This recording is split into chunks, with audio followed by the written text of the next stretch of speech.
Hai sobat, gimana kabar kalian? Semoga disehatkan selalu dan banyak rezekinya, amin.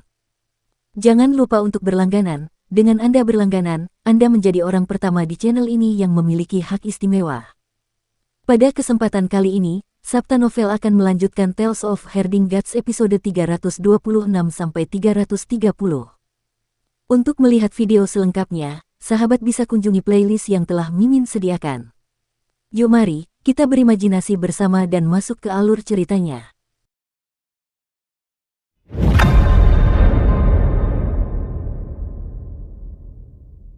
Mu Yingsue berdiri dengan ekspresi bingung. Sepotong kayu besar terbang jatuh dan menghantamnya. Namun, dia lupa menghindar, jadi Qin Mu menerkam dan menyeretnya pergi. Tepat saat mereka pergi, potongan kayu besar itu mendarat, dan gelombang udara melemparkan mereka berdua. Tak lama kemudian, mereka berhenti, dan Qin Mu menurunkan wanita itu. Ketika dia menoleh ke belakang untuk melihat ke tempat wanita itu berdiri sebelumnya, dia melihat sebuah lubang besar tempat potongan kayu besar itu jatuh. Tanah dan batu-batu telah berterbangan ke segala arah. Mu Yingsue belum pulih dari keterkejutannya ketika dia tiba-tiba tersadar. Dia mengeluarkan beberapa botol giok dan berkata dengan tergesa-gesa, "Ada racun di tubuhku, jadi kamu mungkin telah diracuni saat menggendongku." "Tidak perlu." Qin Mu segera mencocokkan beberapa penawar racun untuk mendetoksifikasi dirinya sendiri.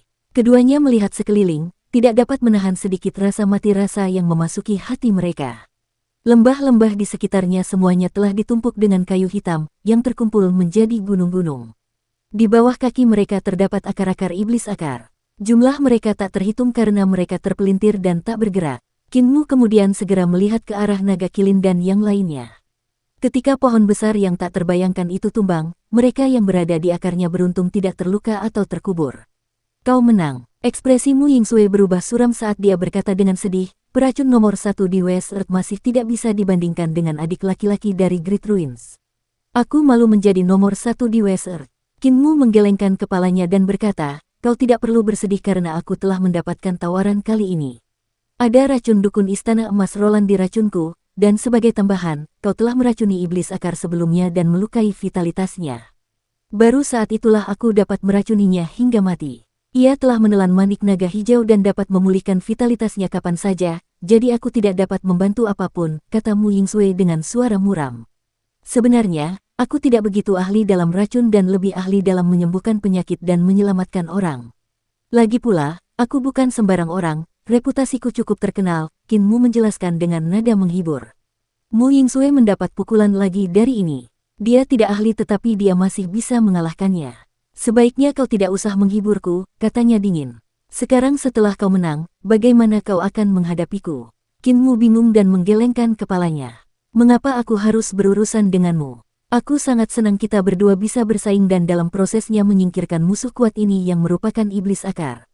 Kita berdua berasal dari jalan yang sama, jadi bertukar petunjuk adalah sesuatu yang harus kita lakukan."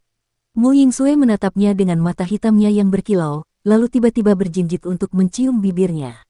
Dia kemudian memasukkan tas kecil ke tangannya dan berbalik untuk pergi sambil terkekeh. "Aku telah meracunimu sekarang dengan racun kerinduan.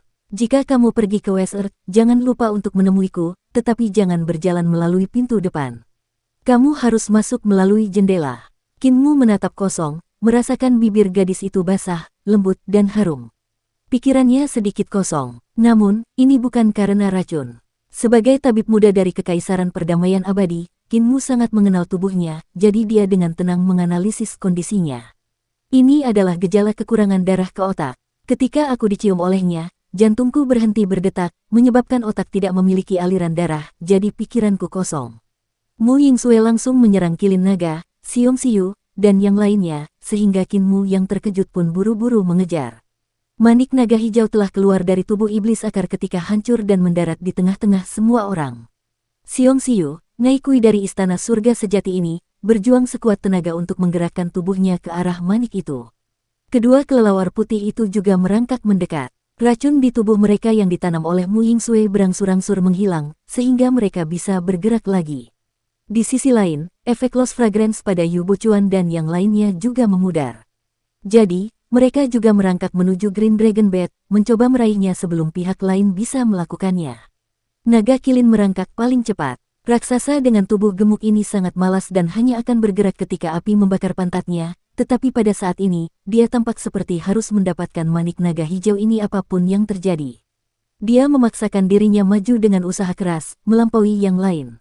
Namun, daya tahannya buruk, dan ia mulai terengah-engah setelah merangkak beberapa saat. Kecepatannya kemudian melambat secara bertahap. Kedua kelompok orang itu semakin dekat dengan manik naga hijau. Seorang ahli alam makhluk surgawi adalah yang paling dekat dengannya, jadi dia mengulurkan tangannya, mencoba meraihnya. Naga Kilin melihat situasi itu dan segera membuka mulutnya untuk menjulurkan lidahnya. Lidahnya semakin panjang dan panjang, semakin dekat ke manik naga hijau. Dari kelihatannya, dia akan menyapunya. Ketika Mu Yingsue datang ke tempat ini, Qin Mu terlambat selangkah. Namun, dia melambaikan tangannya dan energi vitalnya melesat keluar, menyapu manik naga hijau itu. Mu Yingsue tidak bergerak untuk merebutnya, tetapi malah menyapu lengan bajunya untuk mengumpulkan Yu Bochuan dan yang lainnya, mengirim mereka ke punggung gajah putih. Wanita berpakaian hitam itu menghentakkan kakinya, dan tubuhnya melayang ke atas untuk berdiri di hidung gajah putih besar yang terangkat. Dia melambaikan tangan ke Qin Mu. Tuan keluarga Yu adalah dermawanku, jadi aku akan membawa mereka juga. Pemuda yang paling aku dambakan, datanglah ke bumi barat sesegera mungkin. Qin Mu tampak linglung. Dia melambaikan tangannya ke arahnya dengan emosi aneh di dalam hatinya. Tas kecil yang dijejalkan Mu Yingsue ke tangannya tidak besar, mirip dengan tas beraroma. Namun, tas itu berwarna hitam. Di sisinya, sepasang bebek Mandarin berenang di samping bunga teratai dengan leher saling menempel, disulam dengan benang emas. Qin Mu membuka tas beraroma itu dan menemukan segenggam kacang merah cerah. Kacang itu seperti apel matang, tetapi jauh lebih kecil. Kacang merah tumbuh di tanah selatan, sulur-sulurnya yang ramping saling melilit di musim semi. Xiong Xiu tersandung berdiri dan menatap kacang merah di tangannya sambil melantunkan mantra lembut, kumpulkan lebih banyak lagi untukku, aku mohon, ini pertanda kerinduan yang mendalam. Master Sekte Qin, peracun mengundangmu untuk pernikahan yang berkunjung. Qin Mu mengendus kacang merah itu dan menggelengkan kepalanya. Ada racun di dalam kacang merah itu, jadi dia mungkin mencoba meracuniku. Mungkinkah itu benar-benar racun kerinduan? Itu benar, dia mencium bibirku. Bibirnya agak basah, jadi pasti ada semacam obat di sana yang jika menyatu dengan kacang merah itu akan menjadi mematikan. Ya, pasti begitu. Xiong Xiu tercengang. Mantan kepala istana True Heaven Palace ini menatap pemimpin sekte Heavenly Saint Cult dengan mata hitam berkilau, hatinya penuh keraguan. Bukankah kacang merah digunakan untuk mengekspresikan kerinduan dan cinta? Bagaimana Master Sekte Qin ini mengaitkannya dengan racun? Bahkan mencurigai Mu Yingsue mencoba meracuninya. Dia akhirnya menyadari bahwa Master Sekte Qin ini memiliki beberapa kesalahpahaman mengenai perasaan antara pria dan wanita. Terlebih lagi, mereka cukup parah. Sepertinya dia diajari secara salah oleh seseorang. Xiong Xiu berpikir dalam hati. Akan tetapi, Qin Mu tetap memasukkan kembali kacang merah beracun itu ke dalam tas beraroma sutra hitam dan menyimpannya dengan hati-hati, membuat Xiong Xiu merasa bahwa dirinya belum sepenuhnya pulih. Qin Mu mengangkat manik naga hijau dan memeriksanya. Ia melihat bahwa warna tubuh naga hijau itu seperti giok, berkilau dan tembus cahaya. Kumisnya juga berwarna hijau, seolah-olah itu adalah naga giok. Jiwa itu berenang dengan gembira di dalam manik-manik itu. Ini adalah jiwa naga dari naga sejati, bukan ras campuran seperti naga betina, naga kilin, atau banteng hijau. Sebaliknya, itu adalah naga hijau berdarah murni yang energi ilahinya yang luar biasa kuat dapat dirasakan Qin Mu bahkan dari dalam manik-manik.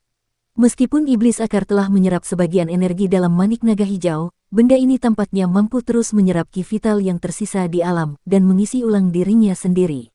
Sungguh aneh, benar-benar harta karun yang luar biasa. Mungkinkah jiwa naga di dalamnya milik Dewa Naga?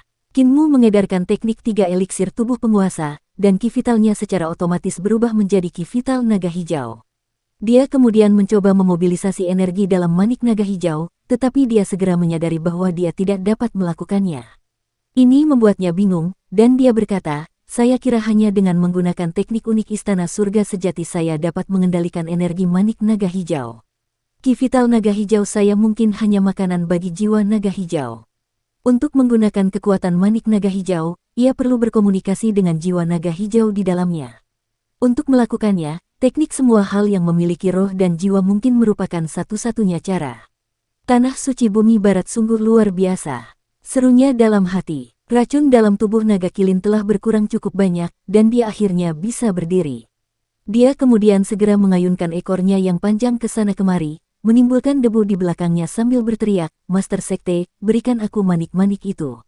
Kinmu tidak memperdulikannya dan melemparkan manik naga hijau kepada gadis kecil Siong Kier sambil tersenyum.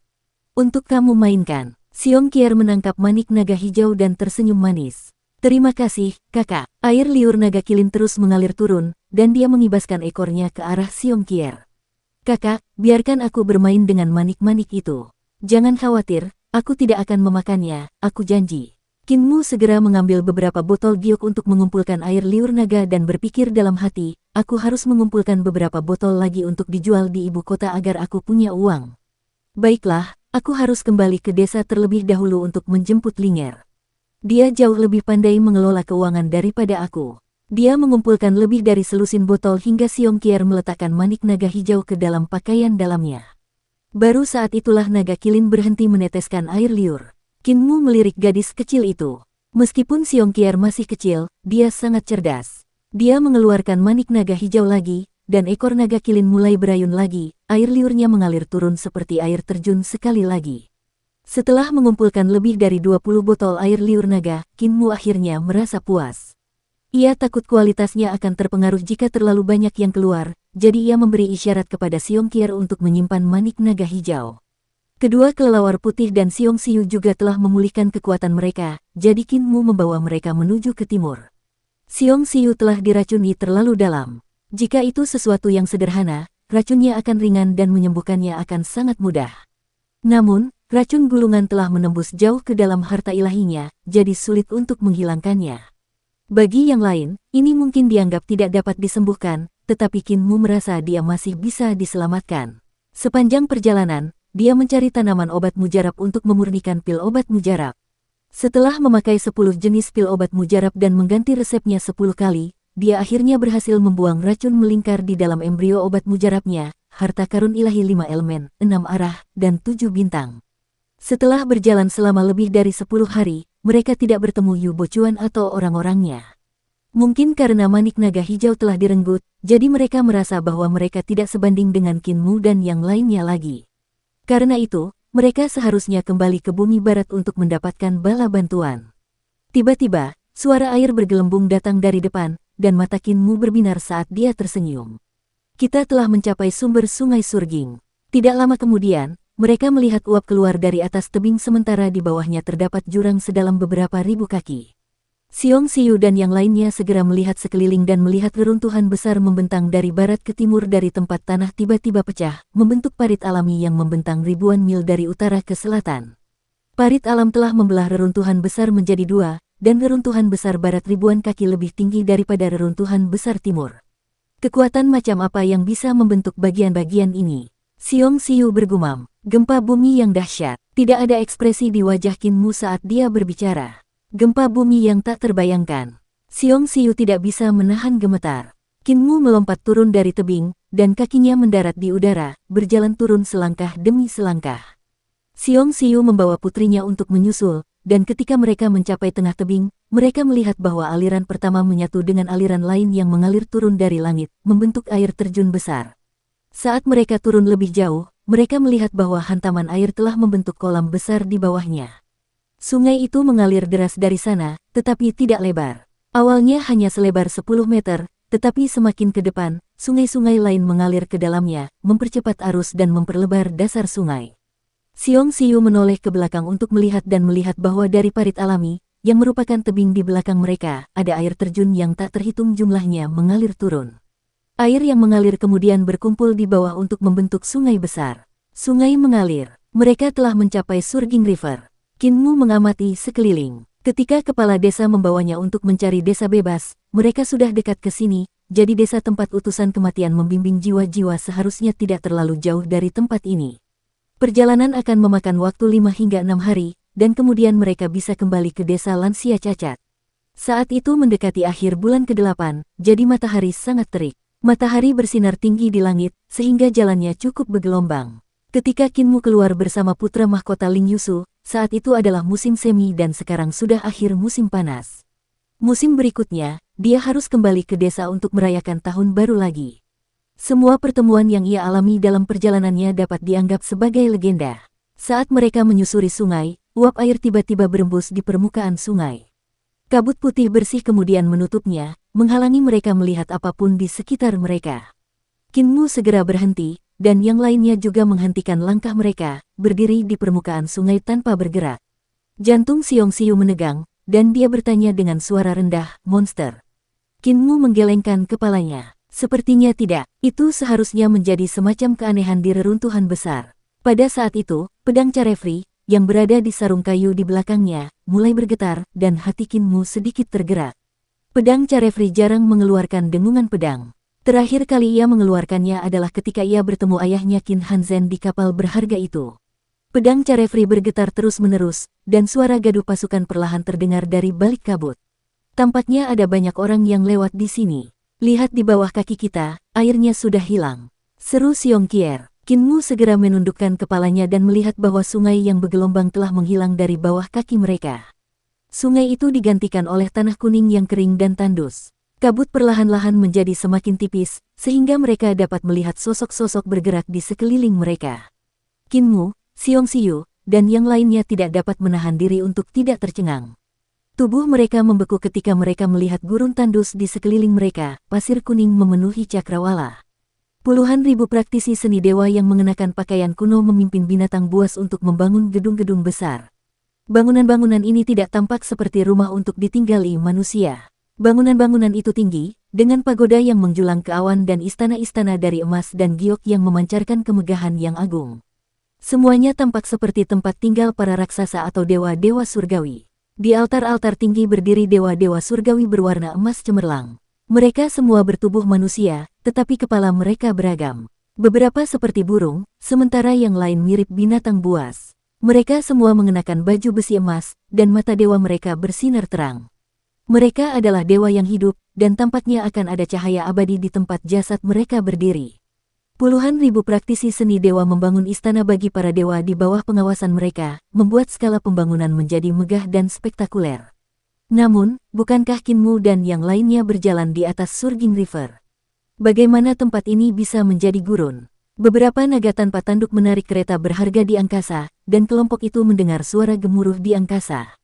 Atas perintah Kaisar Agung, Kementerian Pekerjaan Umum akan membangun istana barat dan membuka jaringan irigasi dan transportasi.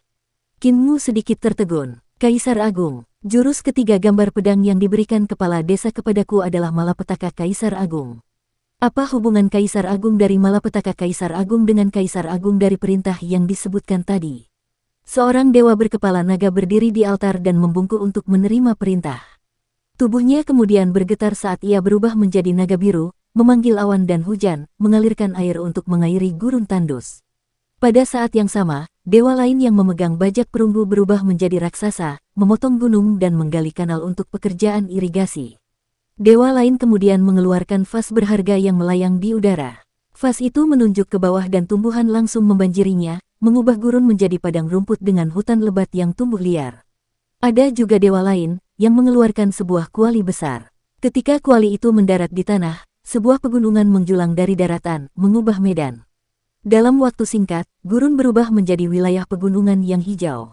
Kinmu dan yang lainnya menatap kosong ke arah pemandangan ini. Kemampuan tak terbatas yang digunakan para dewa dari era Kaisar Tinggi untuk mengubah langit dan bumi, lautan biru menjadi ladang murbei, tampaknya tidak membutuhkan banyak usaha. Sungai besar ini seharusnya bernama Surging River, kan? Kinmu tercengang. Ia melihat seorang dewa yang memegang bajak perunggu sedang membelah aliran sungai utama. Alirannya sangat panjang dan mengalir deras ke arah timur. Bentuk sungai besar ini sedikit mirip dengan sungai Surging, tetapi jalurnya tidak persis sama. Pada saat itu, kabut kembali membumbung tinggi dan menenggelamkan segalanya. Sementara kelompok itu teralihkan oleh hal ini, mereka dapat merasakan tanah bergetar hebat dan mendengar gemuruh besar yang terdengar seperti langit runtuh dan bumi terkoyak.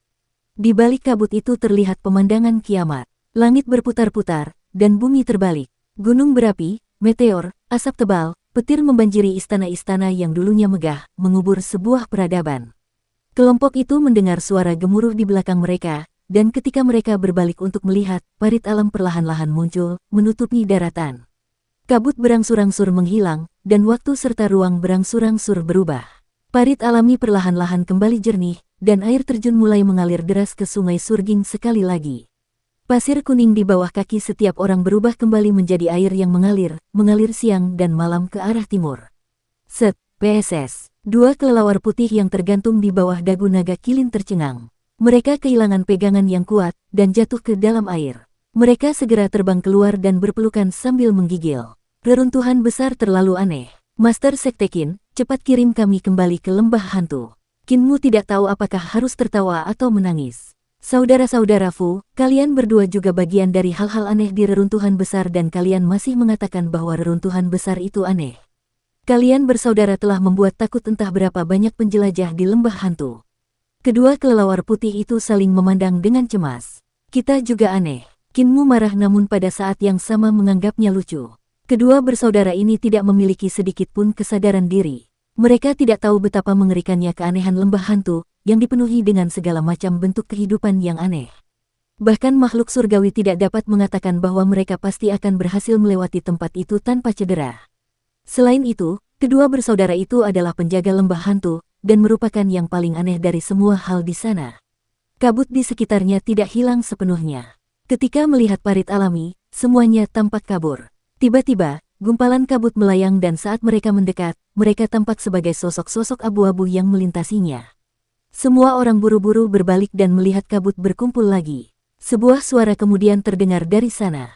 Apa yang terjadi di era Kaisar Agung? Mengapa waktu yang luar biasa ini berlalu? Apakah yang baru saja terjadi merupakan gema sejarah? Sebuah catatan tentang apa yang telah terjadi, mengulang kembali sebuah adegan dari masa lalu karena kebetulan dan takdir. Tanah ini benar-benar luar biasa, dan orang-orang dari kekaisaran kuno juga mengagumkan. Yang mulia, Sekte Dao dan Biara Petir Agung memiliki beberapa catatan yang diwariskan selama bertahun-tahun. Yang mulia hanya perlu memberikan perintah untuk mengirimkannya. Bagus sekali, suruh mereka mengirimkannya. Aku tidak mau repot-repot dengan para biksu dan penganut Tao yang terus-menerus mengganggu reformasiku. Tanpa reformasi, bagaimana kita bisa mengubah kehidupan orang-orang? Aku tidak mau melihat mereka. Kabut itu berjalan menuju parit alami, sambil berkata, aku tidak ingin era kaisar pendiri kita berakhir dalam kesulitan yang sama. Kita harus belajar dari pelajaran para pendahulu kita. Bagaimana mungkin kekaisaran yang begitu megah, dengan para dewa yang memerintah dunia fana dan bekerja untuk rakyat, berakhir dalam kehancuran? Era yang begitu kuat dan kaya. Dengan penuh semangat, Qinmu menatap ke arah kabut. Kaisar pendiri. Dalam daftar keluarga Qin, yang berada di posisi pertama adalah kaisar pendiri. Dia adalah leluhur keluarga Qin. Qinmu segera mengejar kabut berbentuk manusia itu, tetapi kecepatannya sangat cepat, meninggalkannya hanya dalam hitungan beberapa langkah. Qinmu menggunakan Heaven Pilfering Divine Legs dan berlari secepat kilat, tetapi kabut itu tiba-tiba menghilang. Dia berhenti dalam keadaan linglung. Kaisar pendiri, pendiri kekaisaran kaisar. Kekaisaran sebelum reruntuhan besar seharusnya mengalami malapetaka, tetapi bagaimana kekaisaran kaisar pendiri berhubungan dengan desa bebas? Xiong Xiu dan yang lainnya menyusul. Wanita itu melihat sekeliling sebelum bertanya, Master Sekte Qin, apa yang terjadi tadi? Gema sejarah. Ia kemudian menenangkan diri dan berkata, ada banyak hal aneh di sumber sungai Surging. Tempat ini terhubung dengan banyak dunia, jadi saat malam tiba, banyak hal aneh terjadi di sekitar sini. Namun, aku tidak pernah menyangka hal aneh akan terjadi di siang hari juga. Dari gema sejarah sebelumnya, tempat ini seharusnya menjadi tempat salah satu kediaman sementara kaisar tertinggi beristirahat. Kita mungkin menemukan beberapa reruntuhan dari era itu di sini. Gema sejarah. Xiong Xiu dan yang lainnya tercengang. Bagaimana mungkin kejadian yang telah terjadi itu bisa terulang lagi? Namun, Qinmu pernah melihat gema sejarah sebelumnya. Di kapal yang berharga itu, dia melihat pemandangan saat ayahnya, Qin Hanzhen, disergap. Gema sejarah semacam ini biasanya merupakan jejak yang ditinggalkan oleh praktisi yang kuat. Gema sejarah biasanya diaktifkan oleh orang, objek, atau kejadian yang terkait dengan aslinya, dan memiliki rasa kebetulan yang kuat. Gema sejarah di kapal berharga waktu itu adalah karena Qinmu dan Carefree Sword, lalu apa yang menyebabkan gema sejarah kali ini? Kali ini ada dua gema sejarah. Qinmu tiba-tiba menyadari bahwa dapat dikatakan bahwa mereka telah melihat gema sejarah dalam gema sejarah. Ketika kaisar pendiri datang ke tempat ini, ia telah mengaktifkan gema sejarah pertama dan melihat kejadian ketika para dewa di bawah kaisar tertinggi telah mengubah padang pasir di zaman kuno. Kemudian, gema sejarah kedua adalah ketika kaisar pendiri dan yang lainnya muncul di sungai bergelombang. Gema sejarah yang pertama merupakan bagian dari gema sejarah yang kedua yang terekam oleh waktu juga. Lalu apa yang mengaktifkan gema sejarah ini? Mungkinkah itu pedang bebas lagi? Di belakang Kinmu, pedang Carefree sudah tenang dan tidak lagi mengeluarkan dengungan pedang. Gema sejarah juga telah sepenuhnya menghilang. Tidak ada lagi kabut di permukaan sungai, dan langit cerah dengan sinar matahari yang bersinar terang. Kabut muncul entah dari mana dan pergi dengan cara yang sama. Aneh sekali, mengapa hal aneh terjadi di sini? Tunggu sebentar, gaung sejarah juga terjadi di kapal kesayangan ayah. Saat itu, kapal itu terjebak di antara Yudu dan dunia nyata, dengan anjing laut sarang lebah yang menutup pintu masuk. Jika situasinya sama, maka gaung sejarah di sini pasti juga terjadi karena ada pintu masuk ke dunia lain di suatu tempat di sekitar sini. Kinmu merenungkannya. Mungkin, gema sejarah terpantul pada penghalang antara dunia dan begitu diaktifkan, peristiwa masa lalu akan ditampilkan. Dia dan kepala desa telah bertemu dengan utusan kematian di dekat sini dan memasuki alam orang mati Fengdu.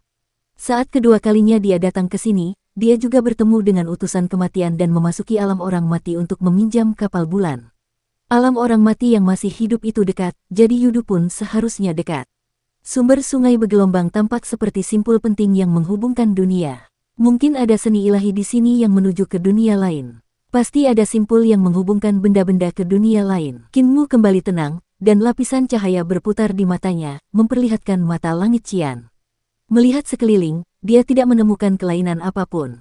Dia mengangkat kepalanya untuk melihat ke atas, dan setelah beberapa saat, dia melihat jejak kelainan. Langitnya tetap biru, tetapi ia melihat dua awan bertemu dan melewati satu sama lain. Menurut pengetahuannya, ketika dua awan bertemu, keduanya akan menyatu. Namun, meskipun kedua awan ini telah melewati satu sama lain, seolah-olah mereka tidak pernah menyentuh apapun. Situasi ini lebih mirip dua awan yang ada di waktu dan ruang yang berbeda sehingga mereka tidak mungkin bertemu dan bertabrakan. Ini berarti ada dua langit yang tumpang tindih di atas kepala mereka. Tidak, mungkin tiga. Kinmu melompat dan berlari tinggi ke langit. Tiba-tiba, angin bertiup dan membuatnya menggigil. Mungkin juga 4 langit yang tumpang tindih atau bahkan 5. Arah awan dan angin berbeda. Yang satu mengarah ke kiri, sedangkan yang lain mengarah ke kanan. Dan di langit tempat kedua awan itu berada, arah anginnya benar-benar berbeda. Angin bertiup ke bawah tanpa diduga. Satu-satunya alasan di balik situasi seperti itu mungkin karena kedua awan dan angin itu berada di ruang yang berbeda. Dari awan dan angin, setidaknya ada 3 lapisan. Kalau saja langit Yudu yang selalu gelap, atau Fengdu yang berkabut, warnanya pasti hitam atau kelabu. Meskipun tidak seperti itu, Kinmu yakin bahwa kedua dunia itu berdekatan. Artinya sumber Surging River mungkin memiliki 5 dunia yang saling tumpang tindih. Ketika malam tiba, kegelapan akan menyerbu, dan dunia akan muncul satu demi satu, hadir di panggung yang ramai. Jika aku punya waktu, aku pasti perlu pergi ke tempat di mana West Earth terhubung dengan Great Ruins. Kegelapan berasal dari sana, jadi aku mungkin akan menemukan lebih banyak rahasia di tempat itu.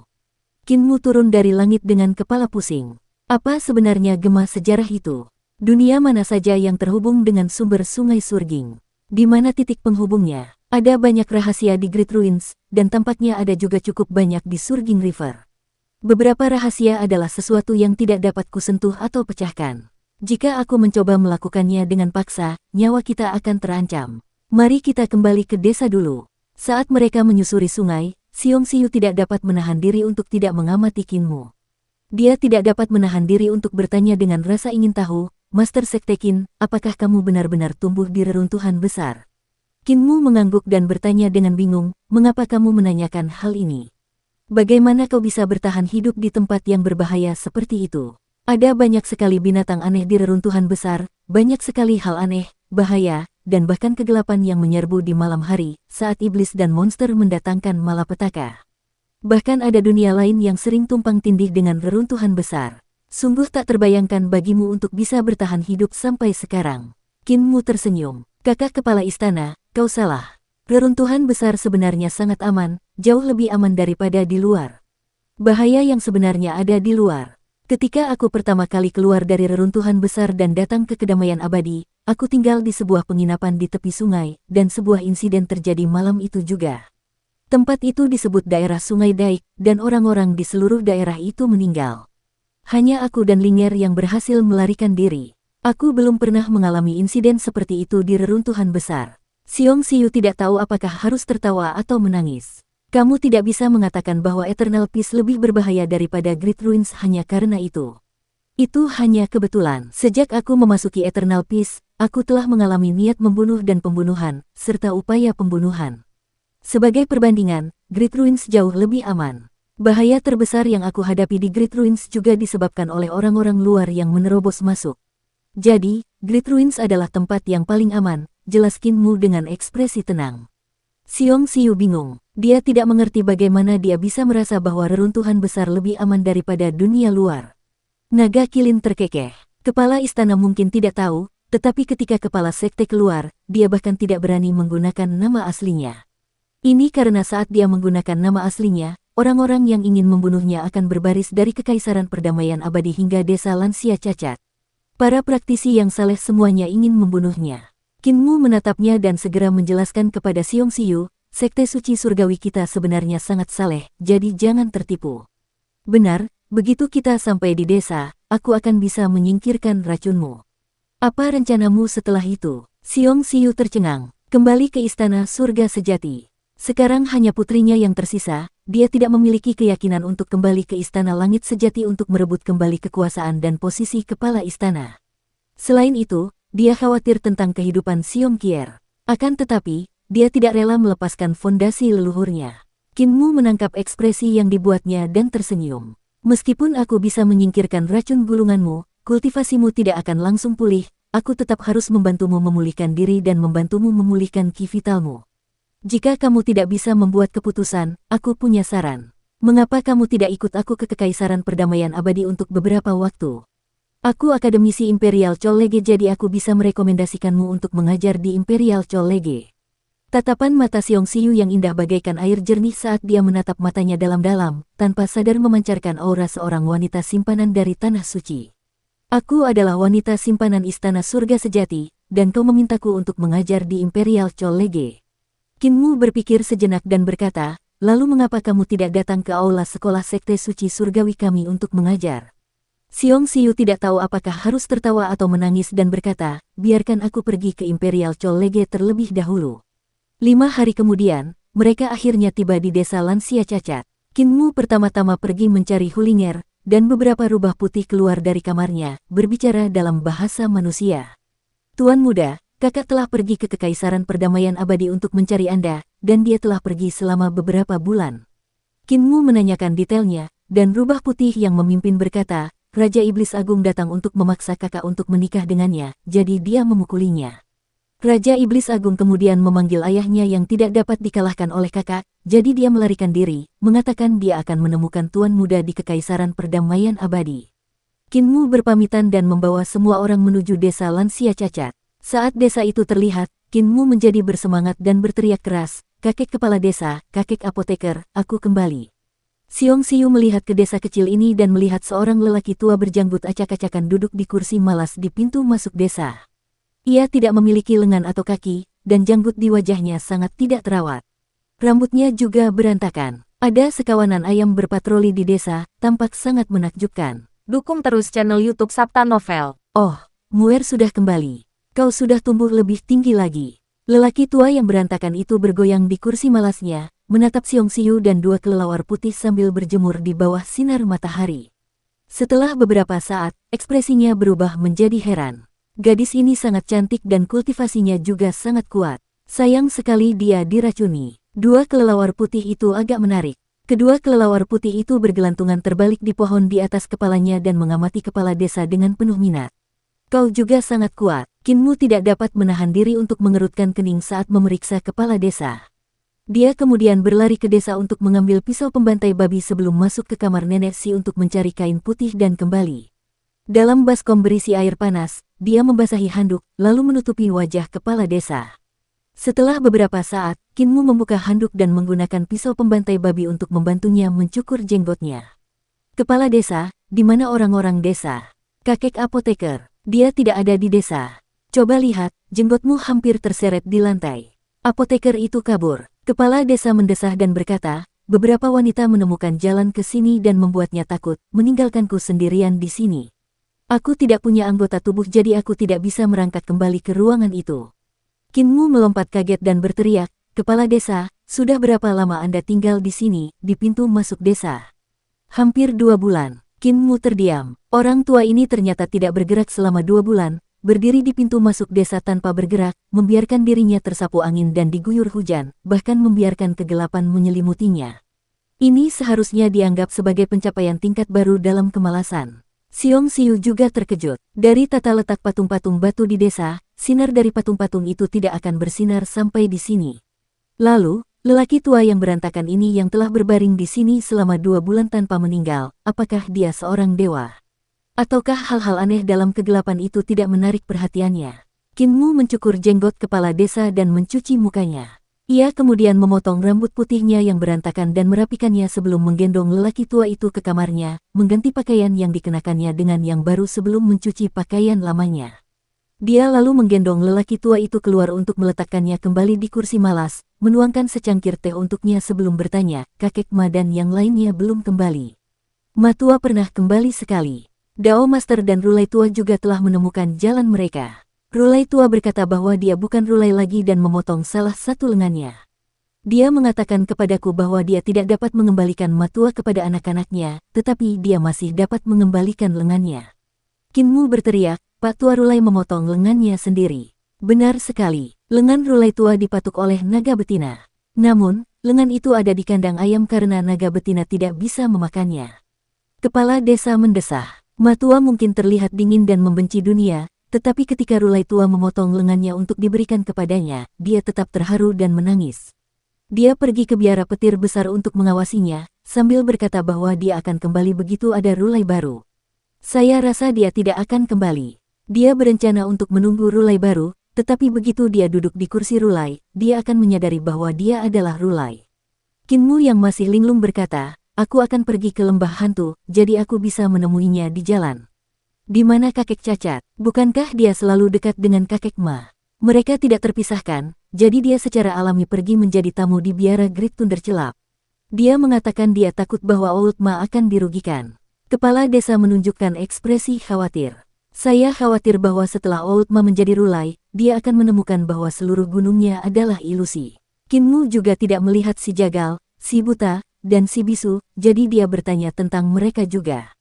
Si buta dan si jagal telah melarikan diri bersama Master Dao tua dan si Rulai tua, mengatakan bahwa mereka ingin melihat ibu kota Giok kecil. Si bisu tampaknya tidak punya rencana untuk meninggalkan desa, tetapi tepat sebelum hari apoteker melarikan diri, si bisu tiba-tiba menjadi gila, mengambil barang-barangnya dan bergegas ke dalam kegelapan, mengejar sesuatu.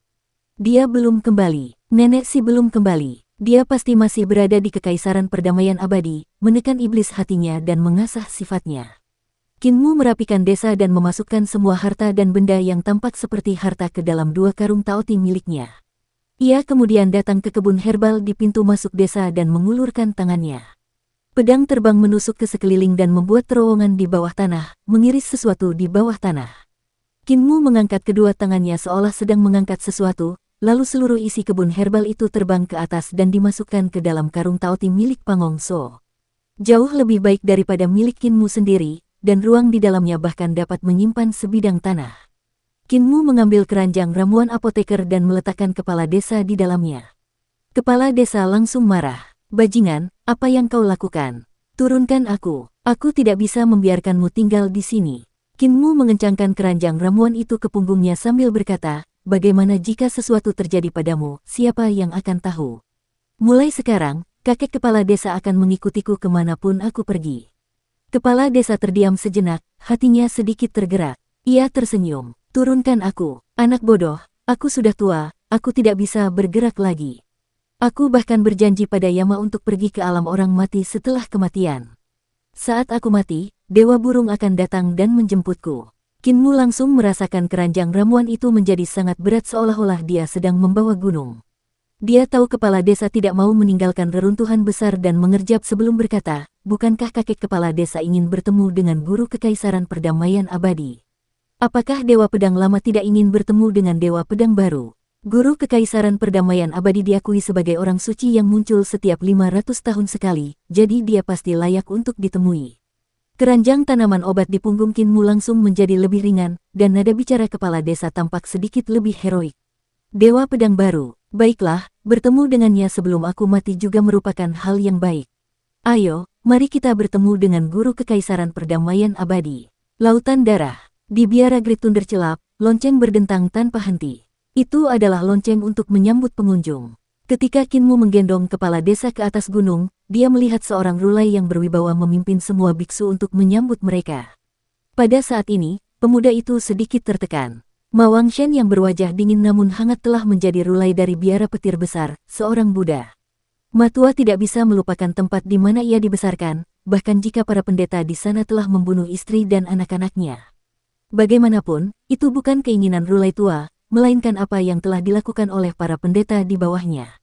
Dia adalah murid rulai tua, jadi mereka berdua saling mengenal dengan sangat baik. Rulai tua sudah tua dan tidak bisa lagi mengendalikan para pendeta di bawahnya. Para arhat dari biara arhat telah turun gunung bersama para pendeta dari biara lain, sehingga istri dan anak-anak Matua telah kehilangan nyawa mereka.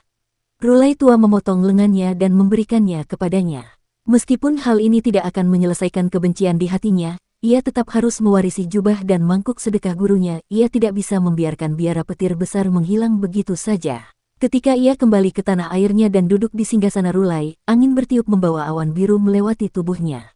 Ketika angin itu menghilang, ia tiba-tiba mencapai pencerahan sejati, menerobos alam terakhir Sutra Mahayana Rulai dan berhasil mengolah Brahma. Dari sakra hingga Brahma adalah momen pencerahan, semacam kebangkitan sempurna. Di puncak emas biara Great Thunder Celap, Kinmu menatap Old Ma yang telah mendidiknya tentang bagaimana menjadi orang dewasa dan memiliki berbagai macam emosi di dalam hatinya.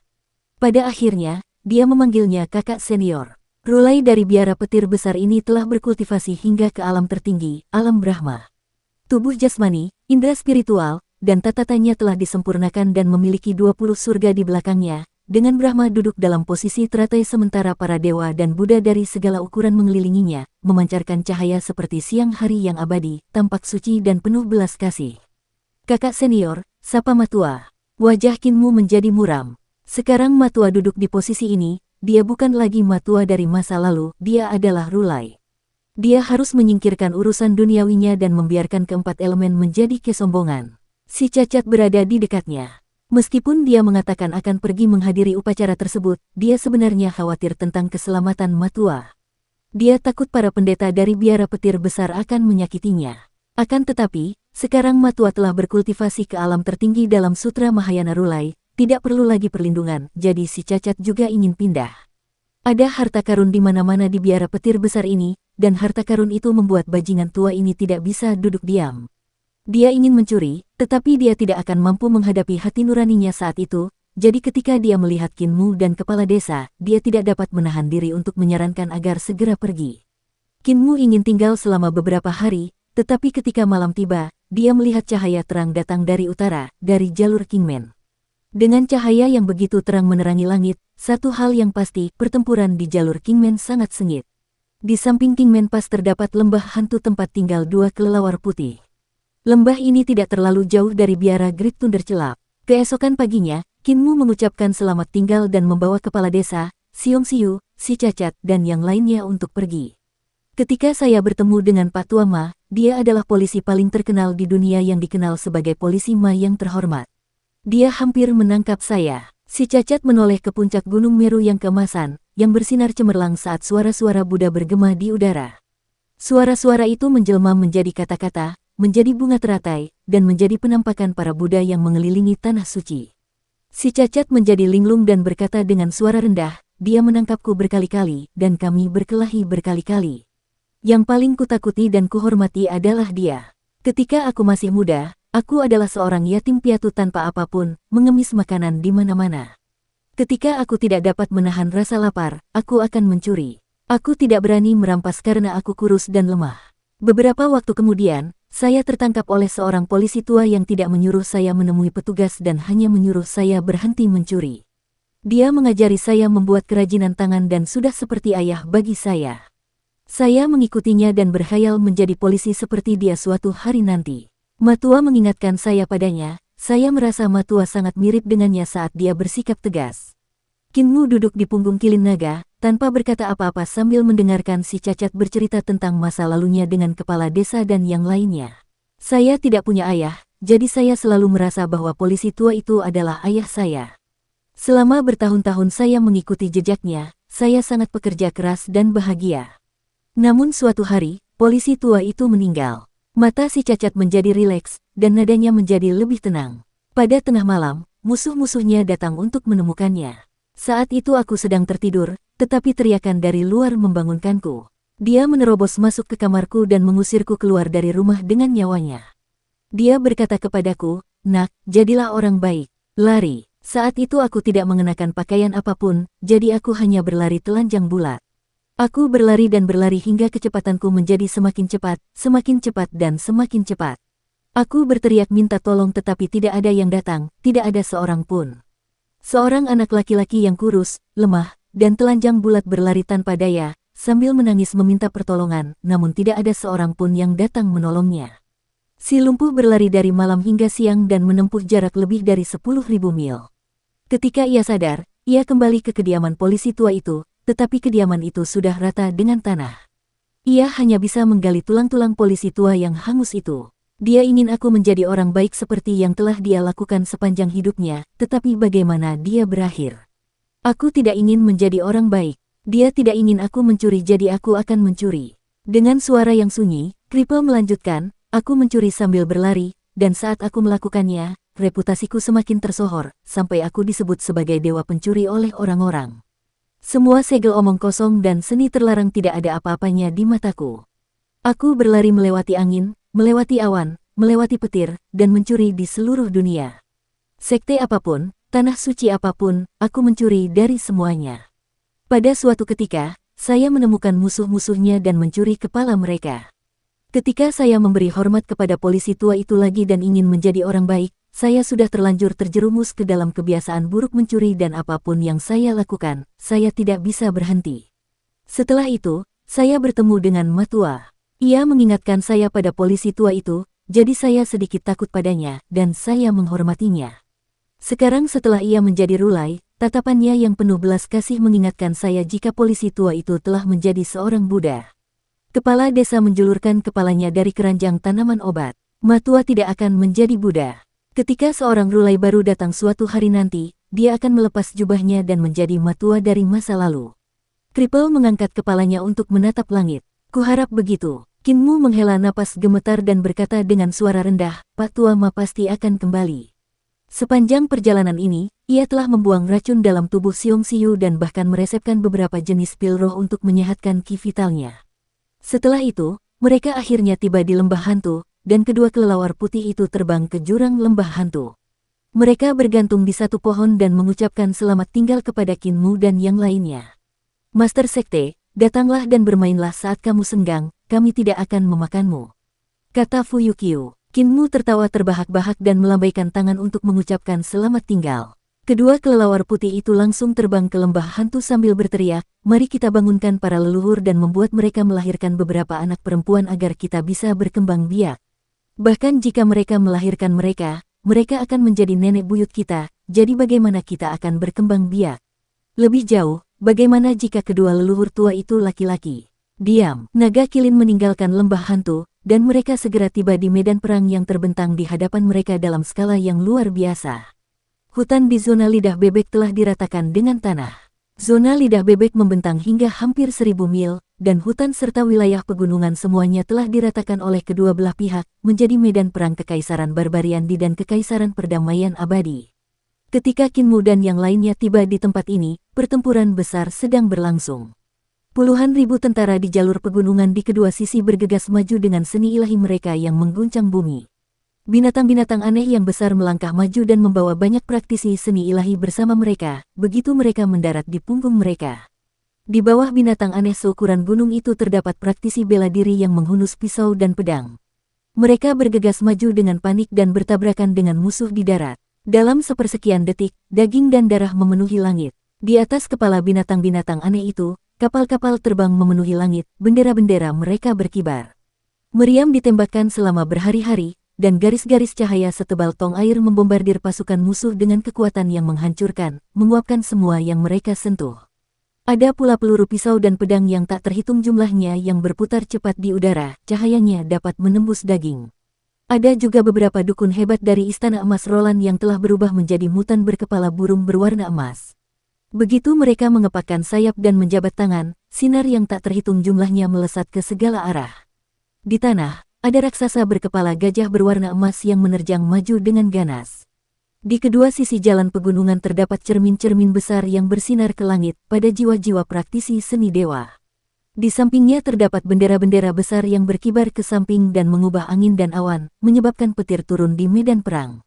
Ada juga kereta perang awan besar yang ditarik oleh raksasa bertelanjang dada ke medan perang dan menyebabkan darah dan daging berterbangan kemanapun mereka pergi. Setelah mencapai garis depan medan perang, para raksasa tiba-tiba menghentikan kereta perang awan dan membukanya. Labu botol yang tak terhitung jumlahnya ditempatkan di dalamnya, dan ketika kereta perang dibuka, serangga berbisa berdengung keluar dan menutupi matahari dan langit. Mereka memasuki tubuh pasukan musuh untuk menggerogoti mereka. Ada pula altar pengorbanan yang terdorong keluar, dan para dukun emas agung dari Istana Emas Roland merapal semacam mantra dukun untuk membunuh para jenderal Kekaisaran Perdamaian Abadi, menyebabkan pihak lawan tidak memiliki pemimpin. Sementara itu, Kekaisaran Perdamaian Abadi telah mengirimkan kelompok-kelompok praktisi seni ilahi yang ahli dalam teknik pedang untuk menerobos semak duri dan onak ke medan perang untuk membunuh para dukun emas agung di altar pengorbanan. Pemandangan ini sungguh mengejutkan. Kedua belah pihak jelas telah membunuh banyak orang, karena darah yang mengalir telah berubah menjadi sungai, mengubah Dakteng Zone menjadi seperti neraka. Ini adalah pertama kalinya Kinmu melihat tontonan yang begitu megah, dan jantungnya berdebar kencang. Ini adalah medan perang manusia, tempat di mana manusia mati. Sambil menggendong Siong Kier, Siong Siyu yang wajahnya pucat bertanya dengan suara pelan, bagaimana kita bisa menyeberangi tempat seperti ini? Kultivasiku belum pulih. Dia baru saja pulih ke tingkat alam makhluk surgawi, dan di medan perang seperti ini, kekuatan alam makhluk surgawi tidak ada apa-apanya. Di medan perang, seorang praktisi kuat di alam ini bisa mati kapan saja di bawah formasi pembunuh yang dibentuk oleh prajurit alam 7 bintang. Bahkan para praktisi alam hidup dan mati yang kuat pun akan kesulitan melindungi nyawa mereka jika mereka hanya menerobos medan perang seperti ini. Siong Siyu adalah eksistensi tingkat master sekte, dan saat melihatnya, dia dapat melihat bahwa setiap kali 30 hingga 50 orang berkumpul, tanda formasi akan menyala. Tanda formasi ini akan berada di tanah atau melayang di udara, berubah terus-menerus. Itu menunjukkan bahwa meskipun medan perangnya besar, dan ada banyak orang, formasi tidak pernah berantakan. Kalau ada yang menerobos masuk, mereka akan dicincang oleh formasi pertempuran, dan kalaupun formasi pertempuran tidak membunuh mereka, mereka akan dibunuh oleh formasi pertempuran lain setelah maju beberapa langkah. Kinmu mengencangkan keranjang tanaman obat di punggungnya, dan di dalam keranjang tanaman obat itu, kepala desa tersenyum. Jalan saja ke sana, Muer. Kau telah menguasai pedang kaisar pendiri lautan darah, kan? Biarkan aku melakukannya sekali lagi agar kau bisa melihatnya. Jantung Kinmu bergerak sedikit, dan cahaya pedang yang tak terbatas meledak ke arah pertempuran. Dalam sepersekian detik, mereka menyelimuti medan perang di depan 2 jalur pegunungan, memandikan prajurit yang tak terhitung jumlahnya di lautan pedang.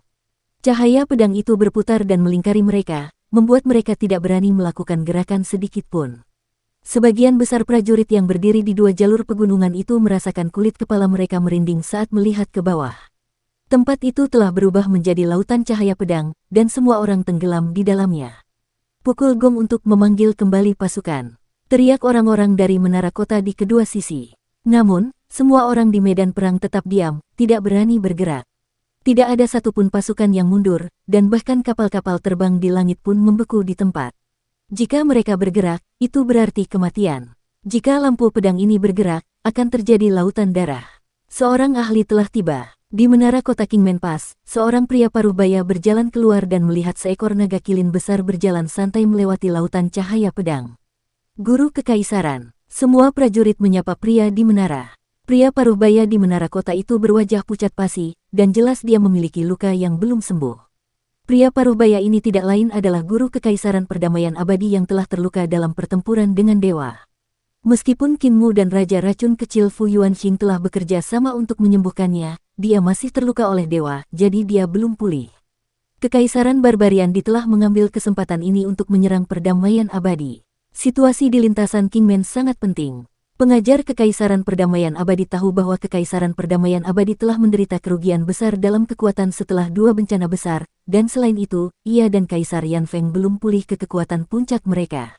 Luka-luka Kaisar Yan Feng bahkan lebih parah daripada lukanya. Dia takut kekaisaran barbar dia akan menyerbu langsung, jadi dia mengerahkan pasukan untuk menjaga terusan Kingman sampai mati. Dia bahkan tidak ragu untuk turun langsung ke medan perang guna memimpin pasukan. Saat kepala desa menghunus pedangnya, pemandangan mengejutkan dari satu pedang yang menghancurkan seluruh medan pertempuran menarik perhatiannya. Sebenarnya, ini bukan sekadar pemandangan yang mengejutkan. Sebaliknya, pemandangan ini mampu mengubah seluruh medan perang menjadi lautan darah, mengintimidasi para prajurit dan kavaleri di kedua belah pihak. Kehidupan semua orang di medan perang berada di tangannya. Jenis keterampilan pedang ini bukan lagi bagian dari keterampilan pedang, tetapi lebih dekat ke jalur yang mendalam. Ini membuat pengajar Kekaisaran Perdamaian Abadi melihat tingkat yang lebih tinggi, tingkat jalur pedang. Cahaya pedang yang dilepaskan oleh jurus kepala desa tidak terhitung jumlahnya, tetapi yang paling menakutkan adalah bahwa gerakan setiap cahaya pedang berbeda-beda, menahan setiap praktisi seni bela diri dan seni dewa. Ini adalah sesuatu yang hampir mustahil. Ada puluhan ribu orang di medan perang, dan kultivasi setiap orang berbeda-beda. Seni bela diri dan seni ilahi yang mereka pelajari juga berbeda. Selain itu, dengan formasi pertempuran yang mengalami banyak sekali perubahan, jika dia ingin menahan semua orang, dia harus menahan semua seni ilahi, seni bela diri, senjata roh, serta formasi mereka. Jumlah hal yang harus dihitung berada pada tingkat yang tak terbayangkan. Untuk dapat mencapai tingkat seperti itu, seseorang dapat disebut dewa, dewa pedang. Pedang Kaisar Pendiri Lautan Darah, aku pernah melihat keterampilan pedang semacam ini sebelumnya. Itu ada di lukisan Art Sein. Guru Kekaisaran Perdamaian Abadi memfokuskan pandangannya ke arah naga kilin dan melihat Qin Mu dan yang lainnya berdiri di punggung makhluk itu. Meskipun orang-orang ini semuanya sangat kuat, mereka tidak menarik perhatiannya. Saya dapat melihat keterampilan pedang yang ekstrim dari lukisan itu, dan saya telah mempelajari teknik pedang pria dalam lukisan itu selama 200 tahun terakhir. Saya akan memperoleh hasil baru setiap kali mengamati lukisan ini dalam waktu yang lama. Ketika saya tidak dapat lagi melihat sesuatu yang baru, saya pikir saya telah mencapai levelnya. Guru Kekaisaran Perdamaian Abadi mengenang lukisan itu dan mencoba mencari pria dalam lukisan itu, tetapi dia tidak dapat menemukannya. Pandangannya kemudian tertuju pada punggung Qin Mu. Pemuda itu membawa keranjang berisi tanaman herbal dan di dalamnya dia melihat seorang lelaki tua berambut putih yang tidak memiliki anggota tubuh. Lelaki tua ini tidak seperti lelaki dalam lukisan itu. Orang itu adalah dewa pedang di masa jayanya. Semangatnya yang tajam menyeruak seperti pedang yang baru saja meminum darah. Namun, lelaki tua di keranjang tanaman herbal itu sudah berada di akhir hayatnya. Ia tampak seolah-olah cahayanya bisa padam kapan saja. Tidak terlihat sama sekali semangat tinggi sang dewa pedang dalam lukisan itu. Namun, Guru Kekaisaran Perdamaian Abadi yakin bahwa lelaki tua cacat ini adalah dewa pedang di masa lalu. Lagi pula, pencerahan untuk keterampilan pedangnya datang dari dewa pedang dalam lukisan itu. Tubuh Guru Kekaisaran Perdamaian Abadi bergetar sedikit, dan dia menghela napas gemetar sebelum memberi instruksi kepada orang-orang di sekitarnya, "Selamat datang para tamu." Gerbang kota terbuka, dan para prajurit di kota berbaris di kedua sisi. Naga kilin berjalan masuk dengan kepala terangkat tinggi. Pada saat itu, semua cahaya pedang di medan perang mengalir deras seperti banjir ke arah Qin Mu, masuk ke keranjang ramuan di belakangnya. Kepala desa menjulurkan kepalanya dan melihat seorang pria parubaya datang menyambutnya. Dialah pria yang konon menjadi orang suci yang muncul setiap 500 tahun sekali, pria yang konon menjadi praktisi nomor 1 di bawah para dewa, pria yang diakui sebagai dewa pedang generasi saat ini. Tatapan mata kedua insan itu bertemu, dan riak-riak pun bergolak dalam hati mereka. Dewa pedang generasi sebelumnya dan dewa pedang generasi saat ini akhirnya bertemu. Di dekat medan perang, terdengar bunyi gong perunggu dari menara-menara kota di kedua jalur pegunungan. Itu adalah suara mundur, yang mengirimkan perintah kepada para prajurit di medan perang untuk mundur. Puluhan ribu prajurit itu merasa seolah-olah beban berat telah terangkat dari pundak mereka. Semua orang langsung merasakan tubuh mereka basah oleh keringat. Di Kingman Pass, kepala desa, yang berada di keranjang ramuan, terbang keluar. Seolah-olah dia telah menumbuhkan lengan dan kaki, dia berjalan menuju Guru Kekaisaran Perdamaian Abadi, dan dua orang terkuat dari generasi mereka masing-masing bertemu. "Kamu sudah belajar pedang?" tanya kepala desa. Guru Kekaisaran Perdamaian Abadi memberi salam kepada muridnya dan berkata dengan hormat, "Murid telah mempelajari pedang di tahun-tahun awalnya, tetapi belum melakukannya lagi sejak mencapai usia 160 tahun. Kamu mengerti ilmu pedang di usia 160 tahun? Tanya kepala desa. Aku telah membaca secara mendalam semua teknik dan seni bela diri tertinggi di dunia dan memahami seni bela diri yang tak terbatas. Oleh karena itu aku memahami pedang dan mulai menciptakan keterampilan pedangku sendiri, jawab guru Kekaisaran Perdamaian Abadi dengan sungguh-sungguh. Kepala desa tersenyum. Tunjukkan keahlianmu menggunakan pedang kepadaku. Guru Kekaisaran Perdamaian Abadi menghunus pedangnya, dan cahaya pedang memenuhi langit, menerangi dunia. Keterampilan pedangnya memiliki perubahan yang tak terhitung jumlahnya, serumit bintang-bintang di langit, namun sederhana seperti tongkat penghitung. Beberapa lurus, beberapa berkelok-kelok, seolah-olah dapat berubah menjadi semua keterampilan di dunia, memberikan perasaan yang tak terlukiskan kepada yang lain. Ada semacam aura yang terpancar dari ilmu pedangnya, aura yang bagaikan api yang berkobar-kobar merobek bunga-bunga cemerlang yang berasal dari reformasi. Aura itu seakan ingin membakar semua hal di dunia, mengubah langit dan bumi yang hakiki, dao agung yang tak pernah berubah, untuk mengubah semua yang basi, mencabik-cabik dan memperlihatkan wajah-wajah buruk para generasi-generasi lama. Pria ini ingin menggunakan pedangnya untuk mengubah jalan dunia yang kosong dan basi ini, untuk membuka jalan baru dan membiarkan dunia memasuki zaman baru. Keterampilan pedangnya telah melampaui teknik dan menjadi keterampilan yang menggabungkan filosofinya. Hanya dengan satu langkah, dia dapat mencapai alam jalan. Dengan filsafat, kehidupan diberikan kepada keterampilan pedang, jadi keterampilan pedangnya sudah memiliki kehidupan. Karena jalan itu ada di depan filsafat, hanya dengan melampauinya ia dapat melihat jalan itu. Hanya dengan satu langkah maju, dia akan dapat melihat jalan. Guru Kekaisaran Perdamaian Abadi menarik pedangnya ke belakang dan terengah-engah. Luka-lukanya masih belum sembuh, jadi kultivasinya tidak seperti sebelumnya. Namun, di hadapan Dewa Pedang generasi sebelumnya, dia seperti seorang siswa yang ingin menunjukkan keterampilan pedangnya yang paling sempurna dan ingin mendengar evaluasinya.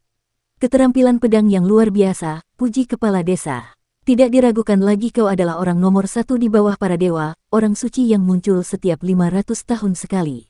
Sebelum kematian, akhirnya aku bertemu seseorang yang bisa kuajak berinteraksi.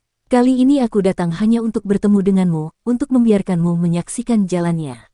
Guru Kekaisaran Perdamaian Abadi kemudian berkata dengan sungguh-sungguh, hari ini di lintasan Kingman, ada 1.000.000 tentara yang ditempatkan, banyak di antaranya adalah muridku, namun, aku adalah muridmu.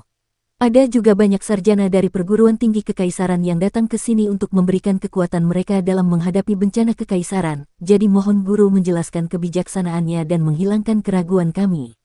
Kepala desa tersenyum. Saya tidak berani, itu hanya interaksi. Keduanya berjalan berdampingan dengan Kinmu mengikuti di belakang mereka. Siong Siu mengangkat kepalanya untuk melihat seorang pria yang sudah mendekati usia tua dan seorang pria yang masih kuat dengan tatapan aneh sambil berkata pelan, di istana surga sejati bumi baratku, tidak ada pria yang luar biasa seperti itu. Dengan para wanita di bumi barat yang memimpin, para pria semuanya patuh, melakukan apapun yang diperintahkan kepada mereka. Jika para pria di bumi barat sama berani dan cakapnya seperti mereka, mengapa kami para wanita perlu memimpin? Mereka berjalan memasuki kota, dan Kinmu melihat banyak sarjana dari Imperial Chollege. Mereka semua duduk bersila dan menunggu dengan tenang. Mereka tidak dapat menyembunyikan kegembiraan di wajah mereka. Sekarang Kekaisaran Barbarian melancarkan invasi besar-besaran ke Kekaisaran Perdamaian Abadi setelah baru saja mengalami pemberontakan besar-besaran dan bencana salju. Tidak ada cara bagi orang-orang untuk mencari nafkah. Populasi menurun, dan sebagian besar orang miskin dan tunawisma. Sebelum Kekaisaran dapat menetap, ransum juga terbatas. Bahkan di ketentaraan, ransumnya kurang, sehingga banyak sarjana dari Imperial Chollege hanya dapat menghemat makanan setelah datang ke sini, tidak berani makan sampai kenyang. Kinmu melihat Wei Yong, Qin Yu, dan yang lainnya. Wei Yong awalnya gemuk sekali, tetapi sekarang dia sudah sangat kurus karena kelaparan. Hanya ketika mereka mencapai panen musim gugur, situasi sulit ini bisa berubah sedikit lebih baik.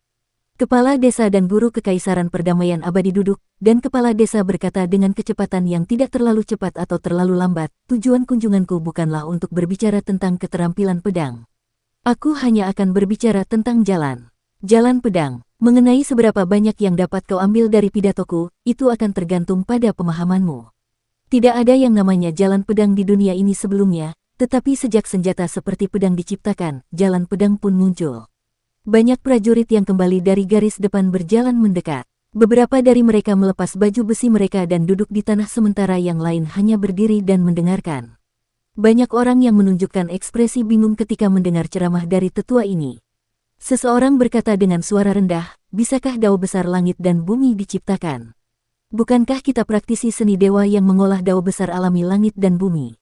Hati Qin Mu sedikit tergerak. Ia teringat pembicaraannya dengan Raja Langit Yu, tentang bagaimana dao besar langit dan bumi telah berubah.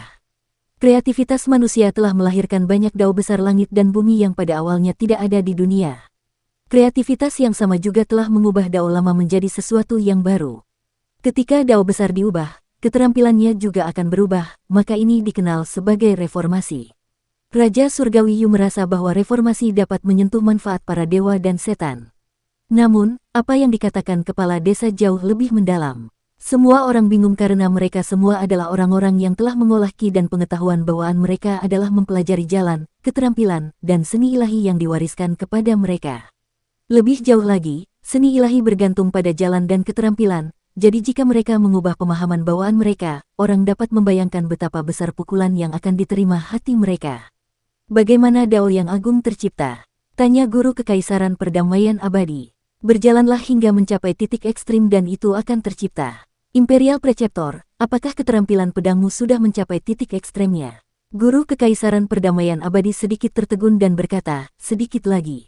Kepala desa tersenyum, biar aku bantu. Dia menusuk guru kekaisaran perdamaian abadi, dan pemandangan di sekitar mereka berubah. Ribuan gunung dan sungai membanjiri wajahnya, dan dalam sepersekian detik, lingkungan mereka tidak lagi tampak seperti lintasan Kingman atau medan perang dengan darah mengalir di Sungai Merah. Sebaliknya, itu tampak seperti dunia baru yang memiliki pegunungan hijau segar yang dipenuhi tanaman hijau, sungai mengalir ke kejauhan.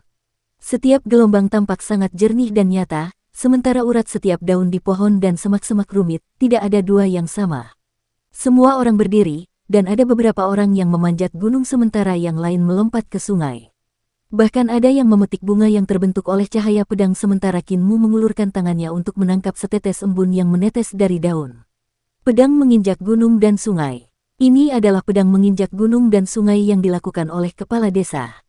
Itu jelas merupakan jurus yang memiliki kekuatan luar biasa, tetapi di tangan kepala desa, jurus itu sama sekali tidak berbahaya. Alih-alih menimbulkan kerusakan, jurus itu malah membawa semua orang ke dunia yang aneh. Seolah-olah tempat ini adalah dunia nyata, yang dibentuk oleh jalur pedang. Meskipun situasi ini berdampak besar pada mereka, itu adalah yang terkuat di Eternal Peace Imperial Preceptor. Tubuhnya gemetar, dan jiwanya berdebar-debar. Dia berjongkok dan membelai tanah, lalu mengangkat kepalanya untuk menatap langit berbintang. Kepala desa telah menunjukkan kepadanya wajah jalan yang sebenarnya, yang memungkinkannya menyentuh jalur pedang. Tiba-tiba, dia merasa ada pintu yang terbuka lebar, dan dia berdiri tak bergerak dengan tatapan kosong. Kepala desa melihat pemandangan itu dan berseru dalam hati, orang suci yang muncul setiap 500 tahun sekali memang memiliki bakat yang jauh lebih baik daripada Muer, memahami jalan dalam waktu yang begitu singkat.